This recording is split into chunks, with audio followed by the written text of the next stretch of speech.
Well, hello, welcome to episode 13 of the One Life Church podcast, where we talk about things from One Life Church, but also things that we think could relate to you and your one and only life. And we want to continue having a conversation. And joining us back from vacation, we have our lead pastor, Bret Nicholson.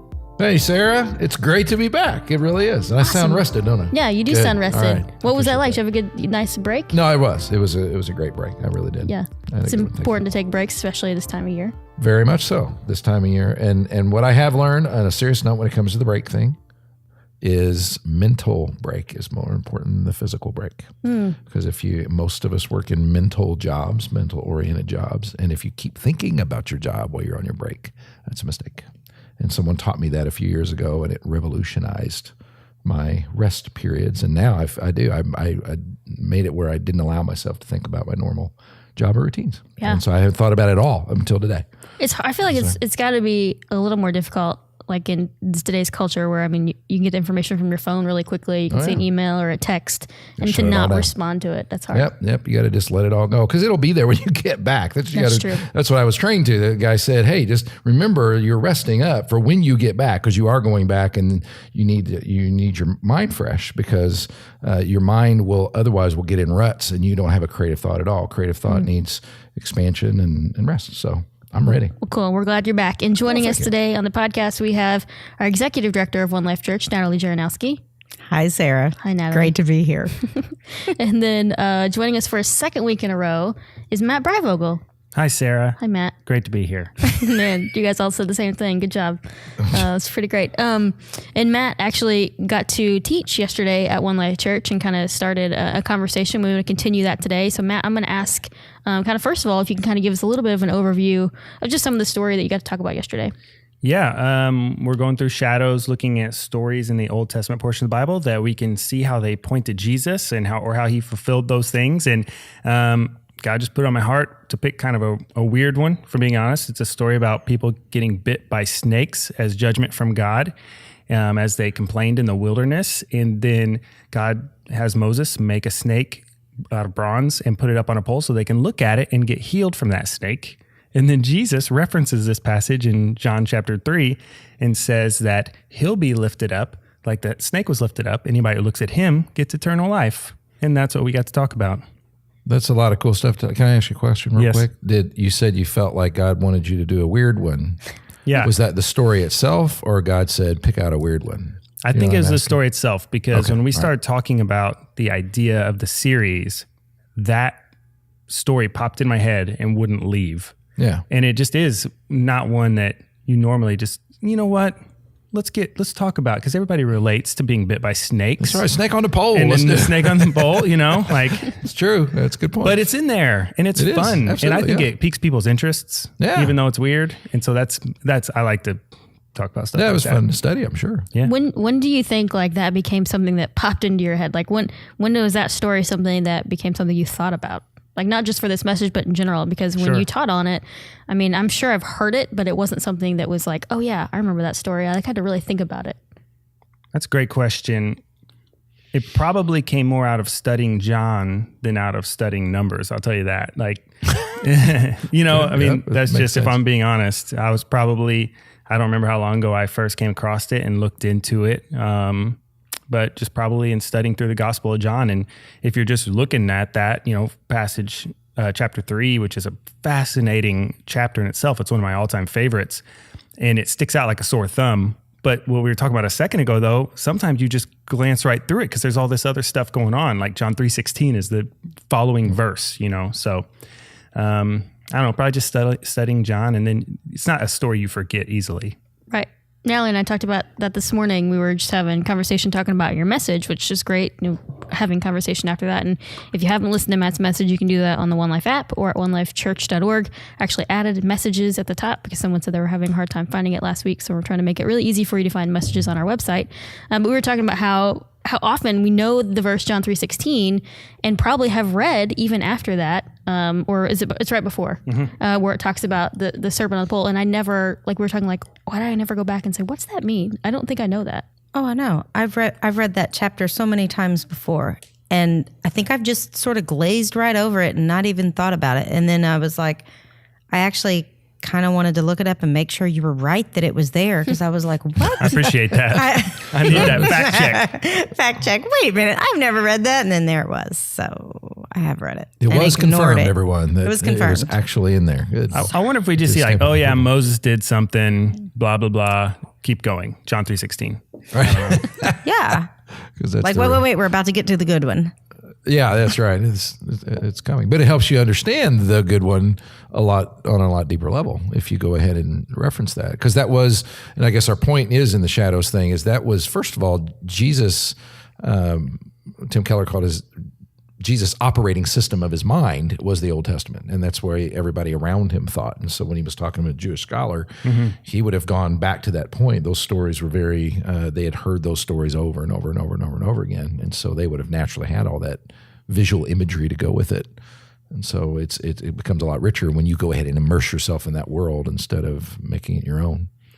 Yeah, it's beautiful. And through this series, it's becoming more and more real to me, just the reality of the one story of the Bible. I know I've already known that and have processed that and been studying it in that way. But when you just intentionally do it like we have throughout this series, I've been absolutely loving it. And what actually caught me by surprise is through my study of this, when I was preparing, Paul in 1 Corinthians chapter 10, actually talking about the wilderness and it subtly bringing up the snakes in that as well, and using that as an application point for the church to learn these lessons from the Old Testament. He's like, that's in there so you can read it and learn from it.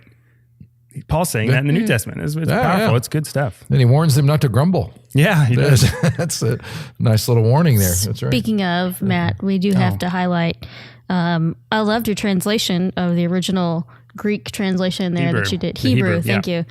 Translation. I was actually at West where you were teaching live for service over there, and they actually cheered afterwards, which was pretty funny. They were proud of me for my hard work. Because you did the whiny voice Hebrew thing? Okay, you got cheered over there. I think everyone was like ready. They're like, oh, he's going to speak like some Hebrew language here, and then Matt does a whiny voice. I had their attention, didn't I? Yeah, you did. That was the whole this thing. is pretty funny. That's you right. guys should go back and watch that. And I have to give credit where credit is due. That was my wife's idea to say it in a voice like that. Oh, it was really. Yeah, and it was my best. Is this because she's surrounded by those voices all the time? She's got a great sense of humor, and I always kind of go through my sermon with her before I have to teach it, and she gives me good feedback like that. That's where that comes from. I think this is the first time we've ever heard that was your methodology for how you arrive at your great final product. It's part of it. Shout out to Amanda there. That's great. It's good because I don't do that with my messages. You mean Krista's not hanging on every word and giving you this positive feedback? She hears them on Sunday, but she didn't hear pre. But every now and then she's pulled me aside and said, I don't think you should say that or something like that. Well, maybe Amanda could start helping Brett be a little funnier. Maybe that's right. We could bring Amanda in where, the good humor stuff. So I get asked this a lot, and I'm going to ask you the same thing. What were some things that you discovered in the course of studying that story that just hit the editing room floor? You just couldn't get into it. You would have liked to have gotten into it, but it was kind of like, I would love to go there, but I just can't do that. There's not space and time and everything else. Is there one that stands out? Yeah, there's a couple. Let me see if I can choose out of the two. Mostly they were kind of like application points because I felt like I was doing so much for the context. I had to kind of be short on how we apply it to our lives because I was getting so much personally out of it for application. And one of them was just God's relationship with Israel in that specific time, just the reality that they just came out of spending their entire lives in Egypt under this other realm of religiosity and all these gods and all this. And so suddenly they're having to try to follow the one true God with all the rules that he just gave them and to get on the stuff. And I always critique them, for their grumbling and their struggles, but man, and I started to think of it as kind of like, if you think of New Testament, how it would be a picture of this is like this God, this adoption thing, God just got the people to make them his own, but he got like teenagers who've already learned all these really bad habits and he's trying to do like this behavior stuff, like to try to change their minds towards like doing things his way. And it just looks like this, like kind of like I saw this family struggle happening. Like there's just really hard on both sides. And I was kind of really feeling for them because although they do some dumb things seemingly, I had a lot more empathy for them studying at this time than I had before. So I've seen a lot of that. Before, like, you think it's just because now you've grown a little older and you've got your own family and you've got your own soul and life and your own shortcomings that it's a little harder to throw rocks at those people? Yeah, most likely. Yeah. I found that. Okay. Yeah, there was something else though. No, that might. Can I throw you one that might have? Because you and I talked. We did. We talked about this. That snake reappears. Oh yeah. Later in the Bible, which is fascinating. What? We talked about that. It does not. Where? Before John. This is true. 2 Kings. The snake that's on the pole, 18. not the ones that bit people. Not the ones that bit people. Okay. No, he doesn't do that again. Well, see, usually I God's find pretty unique about each little plague or problem. I wonder what happened to those snakes. So there are snakes everywhere. They're biting people. Did they just like go away? Did they die? Where are all the snakes at? Oops. I don't know. Where were all the locusts at? Exactly. They moved on. Yeah. They might be in, Boonville. Yeah. But yeah, the snake reappears. I'm not making that up. Yeah. And it's a fascinating little story. It's in 2 Kings. Mm-hmm. So yeah, Hezekiah, one of the few good kings that Israel gets, right? And he goes around, there's all these different idols to all these gods, and he's smashing them. And then it's just out of nowhere says, and then the bronze snake that Moses made in the wilderness is there. They're lighting incense to it. It's basically alluding to that they're worshiping it, and he destroys it because they're worshiping the snake rather than the God who told him to make the snake so they could be healed, right? Yeah. And that's just a fascinating picture of idolatry. It is. Like, this is hundreds of years later, this snake thing that he made, which would be cool to have around. Let's admit, this is the snake that Moses made. Oh, yeah. But somebody decided to start burning incense to it and worshiping it and turning it into an idol. And so they had to get rid of it, which is a huge commentary on human. Yeah. Right. And this stuff, like, that's what I kind of said on Sunday. This stuff seems so outlandish. But if you just look at what's happening in the story and the people's hearts and what's really going, and although we're not used to thinking about doing these things to snakes, we worship other things, right, like technology or comfort or whatever that God provides. If you can transplant that, it's very practical right now to our lives. Absolutely. So, especially because he uses it to warn not to grumble, which yes, I'm hoping we're really good at that. Many of us got that. So that warning. Were you hoping you came back from vacation to no grumbling? Yeah, no grumbling. That's right. Maybe it was. Yeah. Well, and I guess I would have to ask from you guys being at different campuses, and what was the effect of the message on people in general? That when the conversations you had, was it I tend to overlook cool things like that, or was it don't grumble, or was it God does interesting stuff? That was the thing in my growth group that I lead, is the things in the Bible that we've read but have never taken the time to dive deep into, just like that's right before John 3:16, but we've never taken the time to dive into that. So I love this series that we're diving into those things in the Bible that you read it and it's kind of a strange story, whatever, but the deeper significance behind it is very cool. So I think that's something a lot of people are really enjoying. Yeah. Yes, I agree. No, Sarah, you've typically got your pulse. I know. You got your finger on the pulse of the. I mean, that's what I've heard a lot of people talking about that as well. I mean, the idea, and even when we were talking this morning, of just the idea of how many times have I gone through something where they've in the New Testament where either Jesus is talking and he relays a story that is probably from someplace like Numbers, that I've never thought, I want to go back and read that. Like, I never think that I want to go back and read that. Why is that? Why don't I want to go back and read it? I just want to assume that I understand it and move on. Right. But how many things have I missed? How many beautiful stories have I missed by not going back and reading Numbers? And Matt, first of all, thanks for highlighting the podcast in your message. We appreciate that. And throwing Dan in there, which is awesome, because he also sent an email, and I meant to share this out, of a bunch of blog posts he has about Numbers of Dan as well. So we've got those we can share out. We'll put them in the message notes of this. Residential Numbers Authority. We have our own. That's amazing. But yeah, I think that was my thought. And I've heard that from some other people of just, there's a lot of things, the stories that maybe we've heard, but don't see them in the same way that we're kind of teaching them right now, which is, I think, really great. When it comes to that, it is interesting. Like, once you point it out to people, they're fascinated and they think, wow, that's really, really neat. But standing on the outside looking in and being prompted to do it. Most people don't do it. It's like we love the getting there and having been there, but we don't like the thought of having to go there. So as you're reading through this story, I guess my question is, you knew it started weird, but I guess you had been exposed to it before, but you hadn't probably ever studied in depth, maybe ever. I mean, you really looked at it in a deep way before, any time in your life? No, definitely not like this. I've looked at the wilderness journey as a whole before, right. Just in a piece of Israel's history. And then, I probably, saw the reference from John 3 that you'll have in your Bible. If you have a Bible, even if it's not a study Bible, usually if something's quoting or another passage somewhere in the Bible or talking about it, there'll be like a little footnote and you can follow that. Usually it'll show you where they got that, a little help. And so I've just done that and it's like, okay, that's where that is. And maybe I dove in a little bit and just kind of read the rest of the story to kind of know what Jesus is talking about and then continued back in John or something like that probably before. But yeah, this is probably the most I've ever studied Numbers period this deeply in order to teach. Rather than just like the mental journey, some people, or maybe everybody sees a story like that first and you go, oh, that is very strange, very weird. It's a little spooky. Why would God do something like that? He's sending snakes in, they're biting people. Everybody hates snakes, on and on it goes.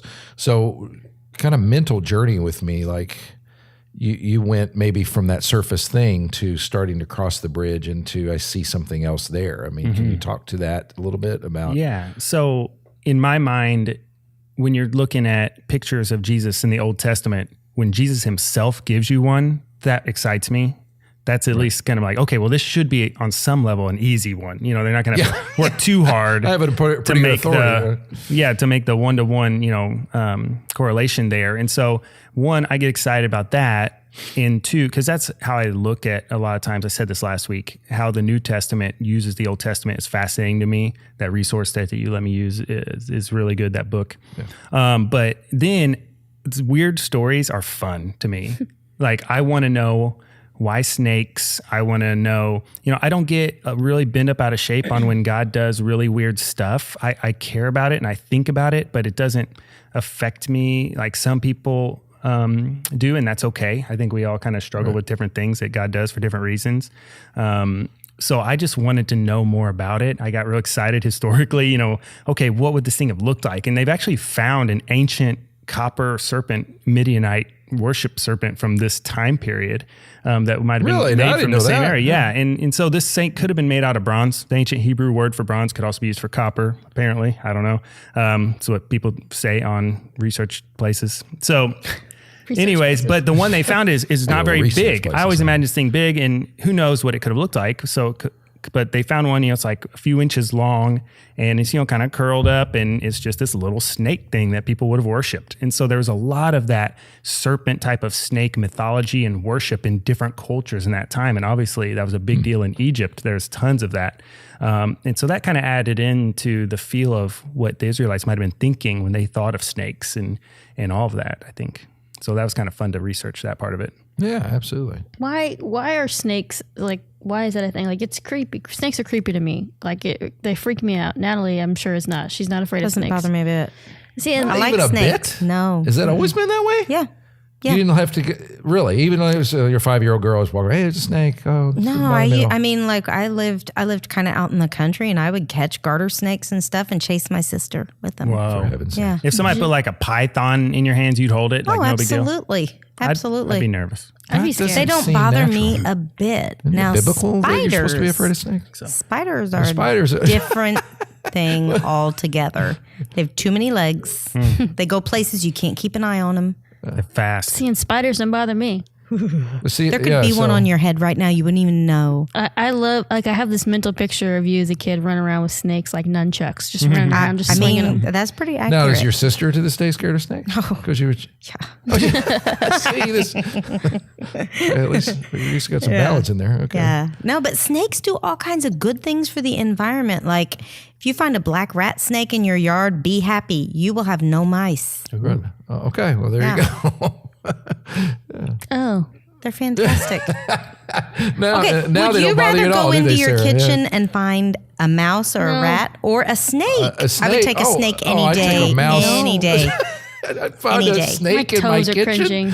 I don't think we'd ever go into not only our kitchen, but our house again. I think it'd be like, put it on the My market. girls have a pet snake that was rescued from somebody's kitchen, actually. It's an albino corn snake. Okay. For real. I don't know. That all See, much. if we wouldn't have used this Old Testament passage, we wouldn't have had that conversation. That's right. The Bible's so great. The Bible's great for all kinds of stuff. That's right. But I'm telling you, it says you're supposed to be a little freaked out by snakes. Where does it say that? In Genesis, it says literally, be freaked out by snakes. It's part Really? of the package. Yeah. Yeah. Okay. You have to be able to Bible read studies. ancient language like me. Yeah, that's right. Oh, Just yeah. like Matt does. Matt will That's right, the translate mighty for voice. you. That's good. Well, I do. I find that fascinating. So you freaked out by snakes too? I mean, I'm not freaked out, but I don't want to really touch one. Yeah. But if I'm they not were- gonna yeah. like scream. I petted one once. That was cool. Okay. So, but if a bunch of them were kind of coming towards our whole church because that's they were grumbling terrifying. too much and they started biting people. Okay. Well, I mean, I don't want to be Yeah. bit by a Okay. snake, but the majority of the time, I mean, a snake's only going to bite you if you earned it. Like, if you're- I'll keep that in mind. So Yeah, don't grumble and don't look like a mouse. It is cool that he built in the mercy to the curse in the story. Yeah. I mean, because it says if anyone has been bitten. So I would just start looking at the poll, period, and hope not to get bit. But it didn't keep you from getting bitten, but it healed you once you were, correct? Yeah, I mean that's as much as you get, in the little bit of it. It's like, but some of them definitely died. You Yeah. get that first and foremost. And one commentator made a interesting comment that you could assume possibly if you're making the foreshadow to even, Christ's offer to look at him and live, that some people saw the offer and said no. He's wondering, Oh yeah, that makes sense. that's a reality there. The hearts are so hard that they're still not turning towards. Yeah, I'm this going to God. hold up the snake here, and I'm not looking at that thing, especially I'll because he take the told bite. me to do it. I'll take my chances. So I have a question then Yeah. that just came to me. So if for us, as we read this, we see the story as a beautiful picture and representation of who Jesus is. And at the time, that wasn't obviously was something they were looking forward to, but they didn't have the same information that we do. What would that have been to write that down in the Old Testament and in the books for those people to study? What would have been the purpose of having that? I definitely think That's a great question. for Israel is just another story of God's mercy, undeserved mercy in the moment. And God, he could have let them all get bit by snakes and died. And, like he said he was going to do at Sinai, start over with Moses, but he still made a way. There's this, if you look at the Bible as a whole, there's this continual thing of God saved a remnant. God saved a remnant. He was not going to give up on his promise and his people. He'll always have mercy and save out of. But there is there was judgment right along with it. That's there too. Right. But I think they would have saw that as one of those stories. There's lots of them throughout. Yeah, like the cycle, it's setting up kind of the perception of the violation that we all have, and then the mercy as a result, and that pattern. It's like with substitutionary atonement. It's the same basic idea. It just gets reinforced all the time, that you can't justify yourself and you need God's, because that was a case where if he hadn't done the snake on the pole thing, you're toast. It's over. Yeah. You would just got bitten and died like others, and that would have been the end of that. And but now it was continual. God has to provide the mercy. God has to provide the way out. Would be how I'd look at it, I guess. Interesting way to do it. And it's interesting because I tried to make this point on Sunday. I don't know if I said as clear as I should, but the same thing that was the cause of their curse, their pain, they had to look to get the healing. And I was seeing that in the cross. Our sin is what's killing us, and Jesus is the picture of taking our sin, the disgustingness of our sin. The cross is not a beautiful thing, but at that moment, it's also the most beautiful thing that ever existed. It's kind of crazy in that sense. It is, yeah. That paradox is really, really fascinating because I think of the passage. It says, "He who knew no sin became sin for us."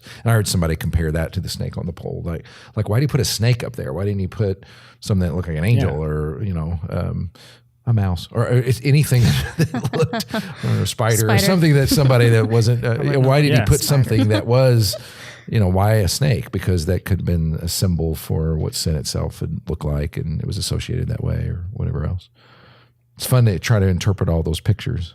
And you wonder which one's right, because some of them have to be wrong. That's why in the shadows thing, we have to be careful not to make applications that some of it's kind of subjective. I know. And I had one of those. I don't know if you guys caught it, but Egypt, they had worshipped, a snake god that was on the Pharaoh's headdress.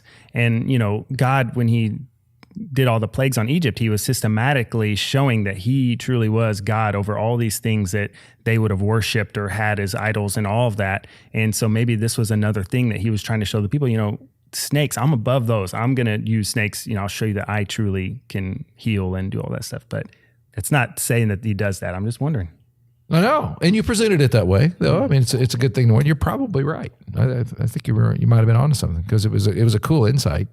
But it's not anything you can just prove that, yes, this is what God was saying through it, because it never tells you that. It doesn't. Yeah, which is unfortunate. Natalie, any other thoughts or questions from the message as you process? Just the overall thought that the Bible is so unbelievably rich, and there's so many layers in just this one story. There are so many different layers, and there's so many stories in the Bible. I'm just fascinated by it. Yeah. It makes me want to dive in more and reread like the Gospels and be like, okay, what else have I missed? I missed this little snake story thing, the reference there. So I'm wondering, what else have I missed? I got to dig in a little deeper. Perfect. It reminds me of what Karen Kisen said about Bible reading. She quoted a rabbi who said that now I forgot what the actual quote was, sorry. But you never are done reading the Bible, or you right. never read because you change. Like if you revisit a story, like we're going to be doing Joseph this coming week, I probably haven't taught on that story in 15 years, something like that. So I haven't visited it. Wow. And so when you go back to it, yeah, you see it with different eyes, because you're different and you've experienced life different. And some of the subtleties are a lot more meaningful than they might have been before. So it's a good reason to keep, don't just assume because everybody's heard the story of Joseph. Yeah, I got it, but no, you don't, because there's all kinds of subtleties in there that it's very easy to overlook and forget about, and forget that you have changed and your life has done other things to you. I'm looking forward to the Joseph one. For me, that was one of the Old Testament stories that when I first studied it and heard articulated and pointing to Jesus and all of that, it was pretty life-changing time for me as far as seeing that for the first time in that story, because I was, in a place and at an age where I felt like I truly related to Joseph and where he was at, and it was really cool. So I'm looking forward to seeing and studying. And you heard Jesus pointed to in that? Yeah, I truly did. Really? Was that growing up, or was that like when you were older? No, I was in college.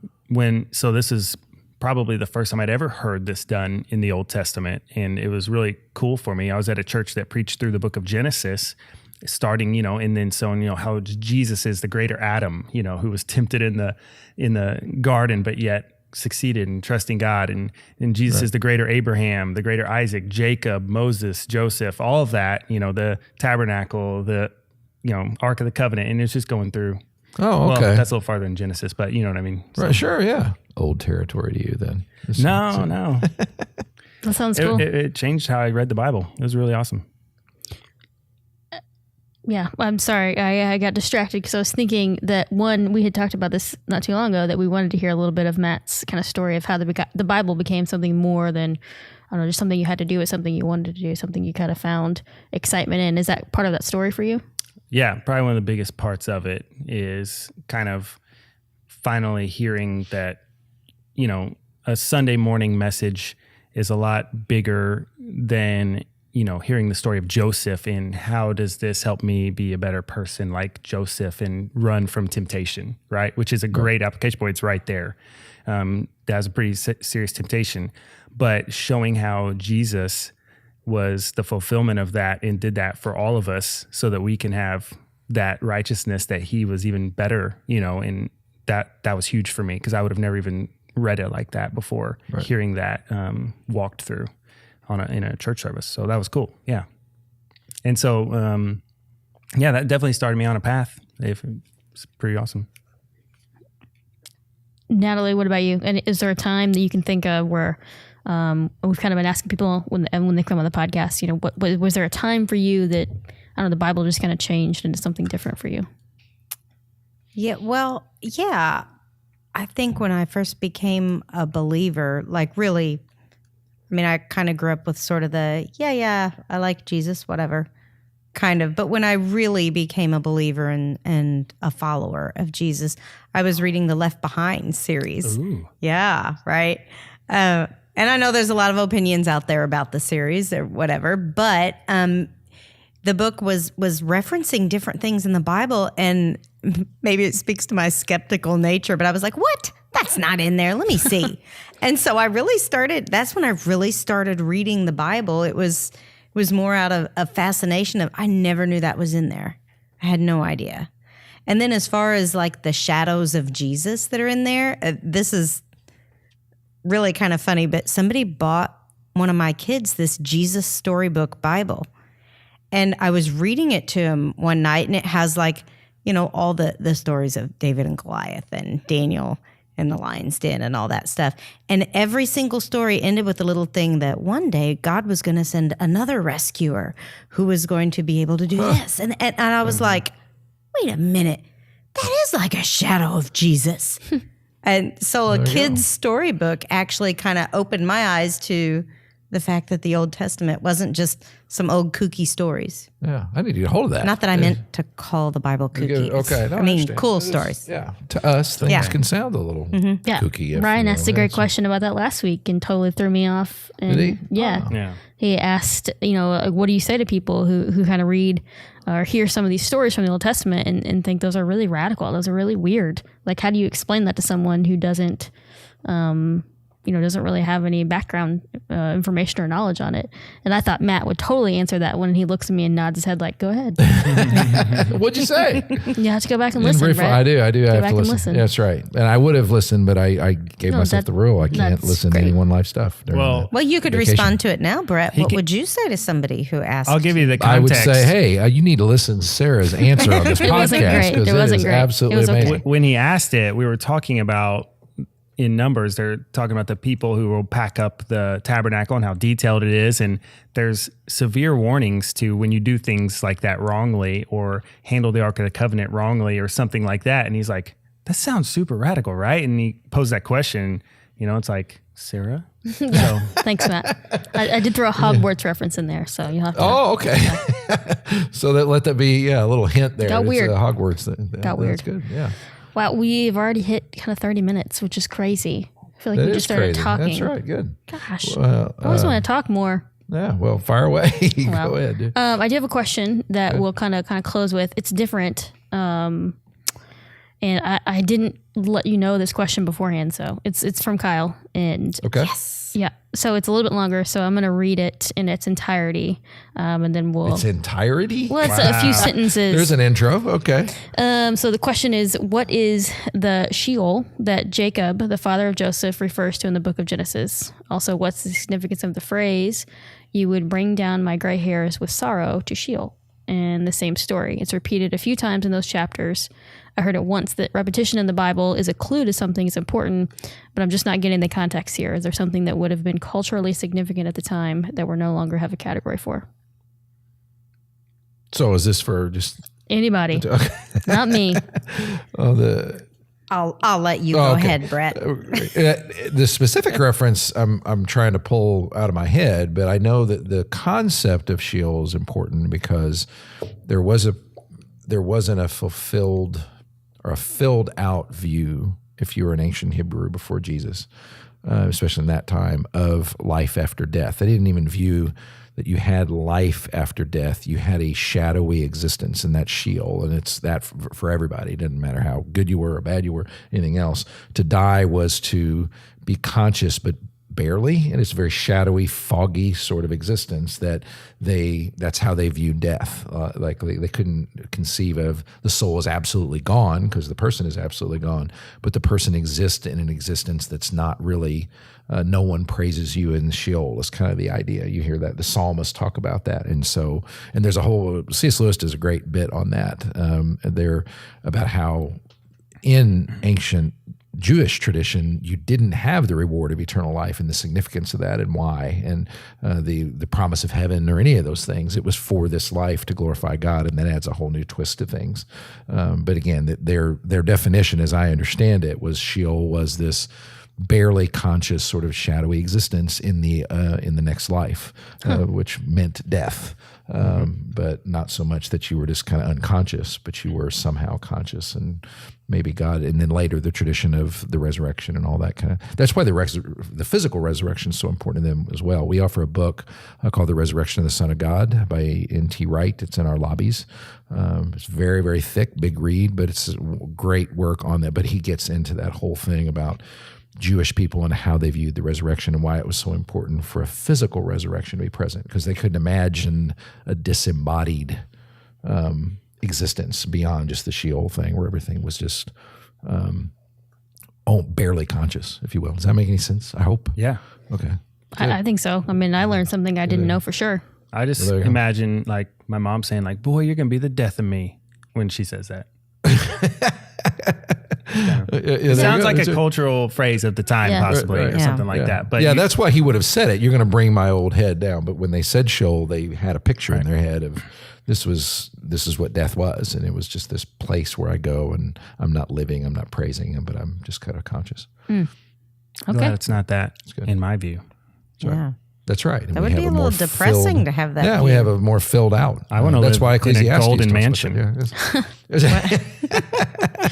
What's your mansion going to look like? That's right. That's a good question, though. It's pretty heavy stuff there. Good. It is. Yeah. Thanks, Kyle. And if anybody else wants to send him a question in, you can email it to podcast@onelifechurch.org, and we'll probably get it on the podcast at some point, except for that one that Thomas keeps sending in. So we're never going to answer that. We're never going to answer it? Nope. Okay, good. We might someday. That's good. Bret, what are we talking about this coming Sunday? Well, I referenced it a while ago. It was on the story of Joseph, and Joseph is a very long story, and it's very involved, and that's a cue that it's probably important, where the Bible spills a lot of ink on one person's life. That's an indicator of that. So it's the story of Joseph, but it's in one message, so I'm trying to figure out a way, and I haven't quite figured it out yet, of the highlights that picture Jesus. Some have said there's as many as 100 different pictures of Jesus in the life of Joseph, and Karen Kislin even mentioned that was the story that really put her over the line on, I'm not seeing the Bible quite as I should have. And so we're going to do that angle on it. But also, like I said a while ago, if you haven't read it in a while, it's a great story to return to, because it's so human. And so a lot of lessons about God's providence versus our free will, and all kinds of interesting. It plays out like a movie. Like I can visualize it in my head from beginning to end. I need to reread it. It follows a plot line of a movie, kind of. Where's it at? Big time. It starts in Genesis 37 and goes all the way to Genesis 50. So it's a lot of chapters. A lot of chapters. I With better one start interruption. today. There's chapter 38. It's a completely different story that you're wondering, why is that in here? And then it goes back to Joseph, and I still don't know why it's in there. It's like but read Genesis chapter 38 just for kicks, because speaking of weird stories, great weird story. Just leave it at that. Just go. Just do it. Awesome. I can't wait. And actually, we have Michael Karen join us next week. All right. Good deal. Possibly somebody else. Expert on Joseph, Michael Karen. Yeah. Michael's going to come back in. Has one of our most listened to podcasts. So. Oh, excellent. Because we got to boost our ratings. Yeah. He talked to spiritual gifts last time he was on. Oh, that's right. Because he talked about speaking in tongues. Yeah. We'll just have him come back and just talk about speaking in tongues again. Yeah. Maybe have him actually speak in tongues. That's right. Ooh, that's right. Do a demo. I'm uncomfortable. In the context of that. We all should be uncomfortable. Oh, man. All right. Well, awesome. Natalie, thank you for joining us. Hey, thanks for having me. This is fun. This is fun. Come back and join us again. All right. Matt, thanks for coming in and talking about your message, and thanks for teaching. Really appreciate. I always enjoy when you get the opportunity up there to get up and teach. So thank you. Yep. Bret, we're glad to have you back. Hey, thank you. I apprate that. Awesome. And I believe that's at least sort of sincere. It's so sincere, I appreciate that. Ryan said over there it was weird last time. I didn't like it. Yeah. Well, they won't be doing that again. Okay, yeah. We'll leave that chair empty if you're ever not here. Put Bret's name on the back of it. That's right. Awesome. Well, thank you guys so much for joining us. We'll see you again next week. Thanks for listening to this week's episode of the One Life Church Podcast. I'm your host, Sarah Inman. The One Life Church Podcast is produced by me and Thomas Bernardin. Music by Ben Brock and Micah Robertson. To find out more about One Life Church, you can visit onelifechurch.org. Or to contact us directly at the podcast, just email us at podcast@onelifechurch.org.